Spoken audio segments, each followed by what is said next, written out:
Hi everyone, तो आज मैं आपके साथ लास्ट ट्विलाइट के एपिसोड 5 को एक्सप्लेन करूंगी। गाइज, आप मुझे ना कमेंट में बता दीजिए कि मैं इस सीरीज़ को कंटिन्यू करूं या नहीं, क्योंकि ना इस सीरीज़ पे मुझे व्यूज़ बहुत ही ज़्यादा कम आ रहे हैं, तो मेरा मन नहीं करता वीडियो बनाने का। आई नो मैं वीडियोज़ लेट अपलोड कर रही हूँ, क्योंकि पता है आपको मेरी शादी की तैयारियाँ चल रही है, तो मुझे टाइम नहीं मिलता। लेकिन जैसे ही टाइम मिलता है तो मैं वीडियो बना देती हूँ। तो प्लीज़ आप थोड़ा सा सपोर्ट दिखाइए अगर आप इस सीरीज़ को देखना चाहते हो तो अब वीडियो को शुरू करते हैं। वीडियो की स्टार्टिंग में हमें मोक को दिखाया जाता है, जिसे शरारत सूझती है तो वो डे के पास आते हुए अपने बालों का पानी उसके मुंह पे डालते हुए कहता है कि देखो बारिश आ गई, जिससे डे हड़बड़ी में उठ जाता है और उसे कहता है कि तुम्हारे बालों का सारा पानी मेरे मुंह में चला गया, तुम ये क्या हरकतें कर रहे हो। डे कहता है कि पी, मैंने सच ही कहा था, मैं तुम्हें गालियाँ दे के पुकारता हूँ ना, वही बात तुमने सही साबित कर दी। जिसके ऊपर मोक कहता है कि तुमने मुझे अभी क्या कहा। यहाँ पे डे ने उसे पी कहा होता है, यानी कि बड़ा भाई। जिसके ऊपर डे उससे कहता है कि मैंने तो कहा कि मिस्टर। मोक कहता है कि मैंने तो ये नहीं सुना, मैंने कुछ और सुना था, और जो मैंने सुना है तुम मुझे वही कह के पुकारो। जिसके ऊपर डे उससे कहता है कि मुझे एक और बड़ा भाई नहीं चाहिए, तो मैंने तुमसे ये सब नहीं कहा था।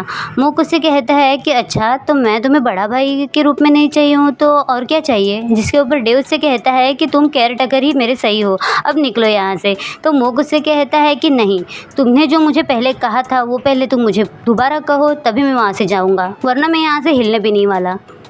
डे कहता है कि नहीं, मैं तुमसे ये नहीं कहने वाला। मोक उससे कहता है कि ठीक है, ये तो तुम पे डिपेंड करता है, मुझे कोई काम नहीं है, मैं तो पूरा दिन यहीं पे बैठा रहूँगा जब तक तुम मुझे पी नहीं कहते।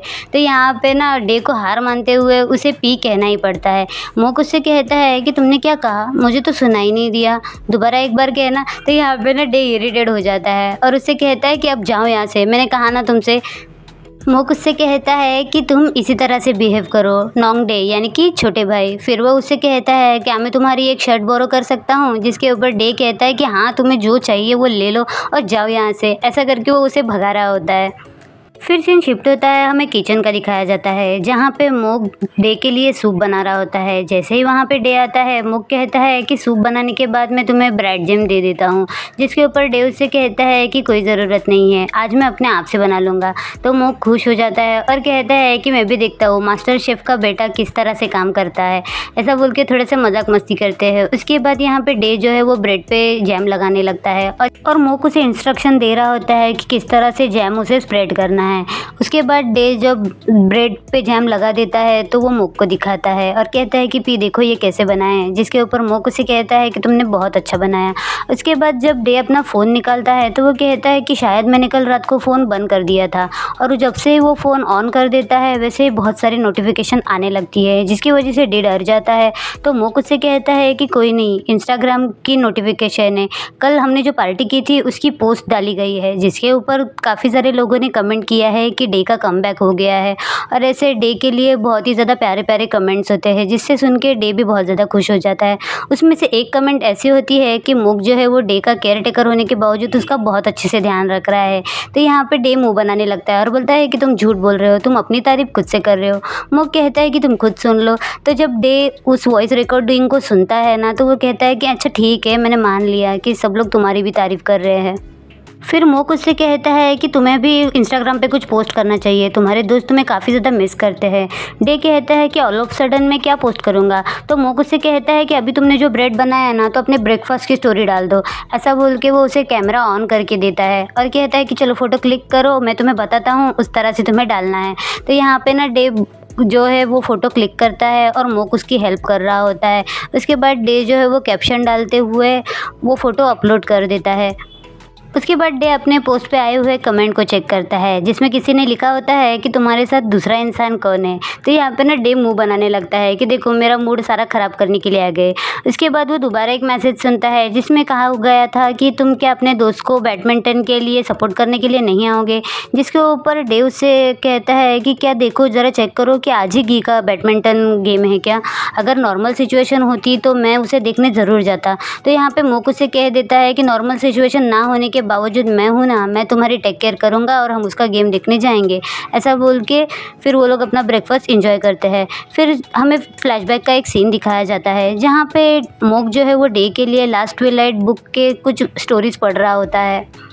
तो स्टोरी कुछ इस प्रकार होती है कि जिसमें एक लड़की होती है जो एक ऑर्डिनरी गर्ल होती है, लेकिन एक दिन उसे कोई श्राप दे देता है कि धीरे धीरे तुम्हारी बॉडी गायब हो जाएगी या फिर तुम किसी को मुंह दिखाने के लायक नहीं रहोगी, जिस वजह से मी यानी कि उस लड़की का जो नाम होता है वो अपने आप को एक अंधेरे कमरे में बंद कर देती है और वो किसी से मिलना जुलना पसंद नहीं करती। लेकिन एक दिन वो डिसाइड कर लेती है कि वो अपने कमरे से बाहर निकलेगी और बाहर की दुनिया देखेगी। तो ये स्टोरी बीच में कट हो जाती है और यहाँ पे हमें दिखाया जाता है कि मोक और डे जो है वो कोर्ट में आ चुके होते हैं। यहाँ पे मोक उसे बता देता है कि हम ग्राउंड में पहुँच चुके हैं। मोक उसे बैठने के लिए ले जाने लगता है। तभी उन्हें कोच अग दिखते हैं जो मोक और डे को वहाँ पे देख के बहुत ज़्यादा खुश हो जाते हैं और डे से कहते हैं कि तुम गी को यहाँ पे सपोर्ट करने के लिए आए हो ना, जाकर वहाँ पे बैठ जाओ। फिर हमें स्टोरी के आगे की लाइंस बताई जाती है जिसमें वो कहा जाता है कि मी जो है वो अपने कमरे से बाहर निकलती है और अपने दोस्तों के साथ बाहर खेलने के लिए जाती है। लेकिन अब जैसे कि उसे श्राप मिला था उसे कोई देख नहीं पाता। यहाँ पे डे को अपने पुराने दिन याद आ रहे होते हैं। तभी वहाँ पे गी की एंट्री होती है तो मोक उसे कह देता है कि गी आ गई है। डे उससे पूछता है कि वो कैसे लग रही है, जिसके ऊपर मोक उसे कहता है कि वो बहुत ही ज़्यादा कॉन्फिडेंट लग रही है। डे उससे कहता है कि वो बस अपने अपोनेंट को दिखाने के लिए कॉन्फिडेंट बनने का फील कर रही है। तुम्हें पता है जब हम गेम खेलते थे ना, तब जब हम हार जाते थे हमें पता भी नहीं चलता कि कौन हमें सपोर्ट कर रहा है कौन हमें नहीं कर रहा है। जब हम गेम हारने के बाद एक दूसरे को गले लग के बहुत ज़्यादा रोते थे, लेकिन अब मुझे लग रहा है कि मैं ये सारे नज़ारे दोबारा एंजॉय नहीं कर पाऊँगा। ऐसा बोल के वो उदास हो रहा होता है तो मोक उसे चेयर अप करता है। मोक डे से कहता है कि तुम टेंशन मत लो, अब हम यहाँ पे आ गए हैं ना तो मैं तुम्हें ये सारा सिनेरियो जो है अपने ज़बान में तुम्हें बताऊँगा कि यहाँ पे कौन सा गेम कैसा चल रहा है। उसके बाद वो कहता है कि चलो गेम स्टार्ट हो गया।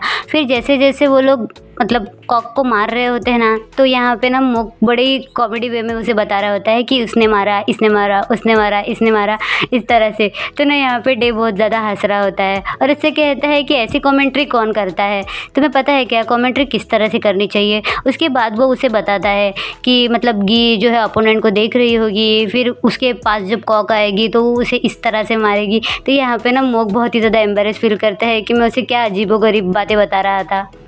यहाँ पे डे है ना मोक को स्ट्रैटेजी बता रहा होता है कि बैडमिंटन के टाइम पे किस तरह से गेम खेलनी चाहिए। यहाँ पे गी की जो अपोनेंट होती है वो बिल्कुल डे की स्ट्रैटेजी के हिसाब से ही खेल रही होती है। तो मोक उसे कहता है कि यहाँ पे गी थोड़ी सी वीक पड़ रही है। तो डे उससे कहता है कि तुम टेंशन मत लो, वो एक बहुत अच्छी प्लेयर है और वो अपना गेम जो है ना वो एंड में दिखाएगी। और यहाँ पे ना नेक टू नेक कॉम्पिटिशन होता है तो सिचुएशन बहुत ही ज़्यादा एकदम खतरनाक वाली होती है। और यहाँ पे गी के एक्सप्रेशन देखो और फाइनली यहाँ पे गी जो है ना वो जीत जाती है और ये लोग बहुत ही ज़्यादा खुश हो रहे होते हैं। यहाँ हमें स्टोरी के आगे की लाइंस बताई जाती है जिसमें मी ने डिसाइड किया था कि वो घर से बाहर निकलेगी और बाहर की दुनिया देखेगी। भले ही उसे कोई ना देख पा रहा हो, लेकिन वो इस दुनिया को हंसते खेलते हुए देख सकती है और उसका इरादा घर से बाहर निकलने वाला बिल्कुल सही था। फिर सीन शिफ्ट होता है, हमें दिखाया जाता है कि गी जो है अपने अपोनेंट से बात करती है। तभी वहाँ पे मोक और डे आ जाते हैं। यहाँ पे डे उसे ना बुलाता है गी को, जिसे गी देखते ही बहुत ही ज़्यादा खुश होते हुए उसे गले लगा लेती है। डे उससे कहता है छी तुम्हारे अंदर से पसीने की पूरी बदबू आ रही है, हटो मुझसे दूर। तो यहाँ पे ना गी उसे बार बार चिपक ही रही होती है कि तुम भी मेरे पसीने की स्मेल ले लो। उसके बाद डे गी को कांग्रेट्स करता है और कहता है कि तुमने बहुत अच्छा गेम किया। गी कहती है कि थैंक यू सो मच, तुम यहाँ पे आए, मुझे तो लगा तो तुम नहीं आओगे। तो यहाँ पे ना डे उससे कह देता है कि थैंक्स मुझे नहीं, मोक को कहो, पी मोक मुझे यहाँ पर लेकर आए हैं। तो यहाँ पे गी जो है वो मोक को थैंक्स कहती है। फिर वो उसे पूछती है कि तुमने अभी से क्या पुकारा। तो डे कहता है कि मैंने उसे पी कहा। तो यहाँ पे गी है ना उसे छेड़ने लगती है कि अच्छा लास्ट नाइट का कुछ चल रहा है क्या तुम दोनों के बीच में, ऐसा करके। तो यहाँ पे ना डे गुस्सा कर देता है और उसे कहता है कि ठीक है अगली बार से मैं तुम्हें सपोर्ट करने के लिए नहीं आऊँगा। तो मोक उसे कहता है कि तुम टेंशन मत लो, मैं इसे लेकर आऊँगा। तो यहाँ पे गी कहती है कि तुम बहुत ज़्यादा अमेजिंग हो। उसके बाद वो कहती है कि हम लोग रेस्टोरेंट में कुछ खाने के लिए जाते हैं।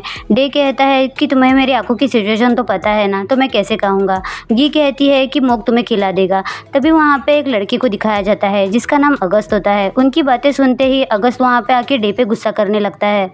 अगस्त डे से गुस्से में पूछ रहा होता है कि तुम इतने टाइम से कहाँ थे। और यहाँ पे उसको इतना ज़्यादा गुस्सा देख के डे बहुत ज़्यादा डर रहा होता है। अगस्त जैसे जैसे डे के करीब आता है तो यहाँ पे ना मोक जो है वो डे को पीछे करते हुए अगस्त के सामने आके उससे कहता है कि तुम थोड़ा सा शांत हो जाओ। यहाँ पे डे बहुत ही ज़्यादा घबराया हुआ होता है और वो मोक से कहता है कि मोक मुझे यहाँ से लेके चले जाओ। तो मूक उसकी बात मान लेता है और यहाँ पे ना वो गुस्से में अगस्त को देख रहा होता है और डे को वहाँ से लेके चला जाता है। फिर सीन शिफ्ट होता है, हमें डे को दिखाया जाता है जो अपने और अगस्त की फ़ोटो अपने हाथ में लेके बैठा होता है। मूक उससे पूछता है कि ये कौन है, तो डे उसे बताता है कि ये अगस्त है, मेरा बैडमिंटन पार्टनर। फिर हमें फ्लैशबैक का सीन दिखाया जाता है जहाँ पे ये फ़ोटो उनके कोच ने क्लिक की होती है, क्योंकि अब से वो दोनों जो है वो बैडमिंटन पार्टनर बन चुके हैं और कोच उन्हें बता रहे होते हैं कि तुम एक दूसरे से दोस्ती करो, अच्छे से बिहेव करो, क्योंकि अब तुम दोनों पार्टनर्स हो, यानी कि बैडमिंटन पार्टनर। तो यहाँ पे ना अगस्त कुछ खुश नहीं होता। कोच उसके पास जाके उससे कहते हैं कि तुम जिस तरह से खेलते हो ना, ये लड़का भी बिल्कुल उसी तरह से खेलता है, तो तुम्हें उसे एक चांस देना चाहिए, और वैसे भी अब सबके पास पार्टनर है। तो यहाँ पे गुस्से में ही अगस्त कह देता है कि ठीक है कोच, और वो यहाँ पे ना डे पे बहुत ही ज़्यादा गुस्सा होता है और वो उससे बिना बात किए वहीं से चला जाता है। फिर हमें दिखाया जाता है कि यहाँ पे जब उनका कंपटीशन चल रहा होता है ना, तो डे अच्छे से परफॉर्म कर नहीं पाता और वो बार बार अगस्त से सॉरी कह रहा होता है, जिससे अगस्त बहुत ही ज़्यादा इरिटेट होता है और डे की वजह से वो लोग जो है उस मैच को हार जाते हैं। तो यहाँ पे डे अगस्त को मनाने की कोशिश करता है, उससे माफ़ी मांगता है, लेकिन अगस्त उसकी कोई बात नहीं सुनता। फिर हमें डे को दिखाया जाता है जो पूरी रात प्रैक्टिस कर रहा होता है। तभी वहाँ पे अगस्त उसे देख लेता है प्रैक्टिस करते हुए, लेकिन अगस्त उससे कोई बात नहीं करता और अपना बैग उठाता है और डे से बिना बात किए वहाँ से चला जाता है। यहाँ पे डे ना बहुत ज़्यादा अपसेट होता है और वो अपनी प्रैक्टिस कंटिन्यू करता है। तभी वहाँ पे अगस्त आ जाता है कपड़े चेंज करके, और वो डे को अपने लात से उठाते हुए कहता है, होए क्या तुम पूरी रात यहाँ पे प्रैक्टिस कर रहे थे? तो डे कहता है कि हाँ। उसके बाद अगस्त है ना अपने सर पे बांधा हुआ बंडाना, जिसे कहते हैं बैंड, उसी तरह का एक बैंड जो है वो डे को देता है। उस पे डे का नाम लिखा होता है, जिसे देख के डे बहुत ज़्यादा खुश हो जाता है। अगस्त कहता है कि ये दोनों पेरिस में बने हुए हैं। उसके बाद डे उस बैंड को लेता है और वो पहनने लगता है। तो अगस्त कहता है क्या तुम इसे अभी पहनोगे? तुम पहले शावर लेकर आओ, उसके बाद उसे पहनना। डे कहता है कि नहीं, मैं इसे अभी पहनना चाहता हूँ। तो अगस्त कहता है कि ठीक है, मैं तुम्हारी हेल्प करता हूँ। ऐसा बोल के वो डे की हेल्प करता है वो बंडाना पहनने में। डे कहता है क्या मैं कूल दिख रहा हूँ? अगस्त कहता है कि हाँ, लेकिन मुझसे कम। लेकिन अगस्त कहता है कि तुम बहुत प्रिटी हो। उसी दिन के बाद उन लोगों की दोस्ती जो है वो बहुत ज़्यादा गहरी हो गई और वो लोग जो है वो हर मैच जीतने लगे, यहाँ तक कि चैम्पियनशिप और आने वाली सारी ट्रॉफी जो है वो उनके नाम पे बनने लगी। और वो लोग जो है एक दूसरे के पार्टनर बन गए बैडमिंटन में, पक्के वाले। फिर हमें दिखाया जाता है कि वही सीन आता है जिस दिन डे के आंखों की आईसाइट चली गई थी और उस दिन के बाद से वो अगस्त से कभी नहीं मिला। वो अपनी तस्वीरें जो है वो अगस्त के साथ वाली जो घर पे रखी हुई होती है, जहाँ पे उनके मेडल्स वगैरह होते हैं, वो सारे गुस्से में नीचे गिरा देता है। डे यहाँ पे बहुत ही ज़्यादा पैनिक कर रहा होता है। तभी उसकी मॉम ही वहाँ पे आ जाती है। डे कहता है कि मॉम, अब पहले जैसा कुछ नहीं हो सकता, मैंने सब कुछ बर्बाद कर दिया, मैं पहले जैसा नहीं बन सकता। उसकी मॉम कहती है कि तुम टेंशन मत लो, जब तुम्हारा डोनर मिल जाएगा तब सारी सिचुएशन नॉर्मल हो जाएगी। डे कहता है कि मॉम मुझे प्रॉमिस करो कि आप इस सिचुएशन के बारे में कभी किसी को नहीं बताओगी। तो उसकी मॉम उसे प्रॉमिस कर देती है और कहती है कि तुम्हें तुम्हारा डोनर बहुत जल्दी मिल जाएगा। अब फ्लैशबैक का सीन ख़त्म होता है। डे कहता है कि उस दिन के बाद से मैं उन लोगों से कभी नहीं मिला और मुझे नहीं लगता कि अब सिचुएशन कभी भी पहले जैसी हो पाएगी। तो यहाँ पे मोके ना उसे कंफर्ट करने के लिए उससे पूछ लेता है क्या तुम्हें भूख लगी है? जिसके ऊपर डे हंसते हुए कहता है क्या तुम्हें बस इतना ही आता है? तो मोक कहता है कि हाँ, मुझे समझ में नहीं आता कि ऐसे सिचुएशन में क्या बात करूँ, तो क्या तुम चलोगे मेरे साथ खाना खाने के लिए? मुक कहता है कि आज सुबह तुमने मुझे ब्रेड बना के खिलाया था ना, तो अब मेरी बारी है, तो मैं तुम्हें अपने स्किल्स बताता हूँ। फिर सीन शिफ्ट होता है। हमें दिखाया जाता है कि मुक जो है वो फ्राइड राइस बना रहा होता है। डे कहता है कि तुम मेरे वहाँ से कम्पीट करने के लिए कितने ज़्यादा एफर्ट्स कर रहे हो ना। मोक कहता है कि हाँ, मैं बस चाहता हूँ कि जज फेयर डिसीजन ले और मुझे अच्छे स्कोर दे। डे कहता है कि ठीक है, मैं तुम्हें 0 से भी नीचे वाले स्कोर दूंगा। और तुम कितना टाइम लगा रहे हो, ज़रा जल्दी करो ना। तो यहाँ पे मोक जो है ना वो फ्राइड राइस का एक बाइट लेता है और यहाँ पे डे को खिलाता है। डे टेस्ट करते हुए कहता है क्या ये फ्राइड राइस है? तो मोक कहता है कि नहीं, फॉल्स राइस। डे कहता है इसका क्या मतलब है?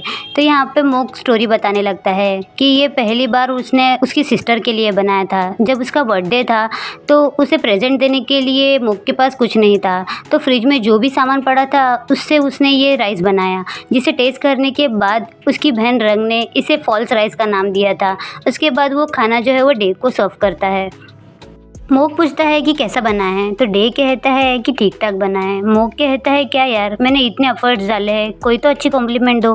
डे कहता है अगर शेफ के बेटे से तुम्हें कॉम्प्लीमेंट चाहिए तो तुम्हें अपने एफर्ट्स बढ़ाने पड़ेंगे। मोक कहता है कि ठीक है। उसके बाद डे उससे पूछता है कि तुमने मुझे अपनी बड़ी बहन के बारे में कभी कुछ नहीं बताया। तो यहाँ पे मोक ना थोड़ा सा उदास हो जाता है। फिर मोक डे से कहता है कि मेरी बड़ी बहन का नाम रंग था और वो अब इस दुनिया में नहीं है। तो ये सुनने के बाद डे थोड़ा सा परेशान हो जाता है और उससे माफ़ी मांगता है। मोक कहता है कि तुम्हें माफ़ी मांगने की कोई ज़रूरत नहीं है।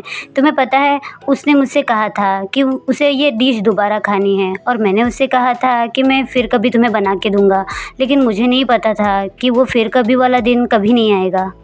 डे इस पे कुछ नहीं कह पाता। उसके बाद मोक जो है वो डे के हाथ में फ़ोटो फ्रेम देता है उसके और अगस्त की, और वो कहता है कि मैंने इसकी फ्रेम तुम्हारे लिए चेंज कर दी है। अब तुम जब इस फ्रेम की तरफ देखोगे ना तब तुम्हारे हाथों में चोट नहीं लगेगी और तुम इसे अच्छे से देख पाओगे। बेसिकली मोक का कहना ये होता है कि जब अगर एक पल चला जाए ना तो दोबारा वो वापस लौट के नहीं आता। तो तुम्हें जो है वो अगस्त के साथ अपने डिफरेंसेस जो है वो कम करने चाहिए। फिर सीन शिफ्ट होता है, हमें नेक्स्ट डे कॉलेज का दिखाया जाता है, जहाँ पे अगस्त को दिखाया जाता है जो अपने दोस्तों से बात करते हुए आ रहा होता है। तभी वहाँ पे मोक और डे आते हैं।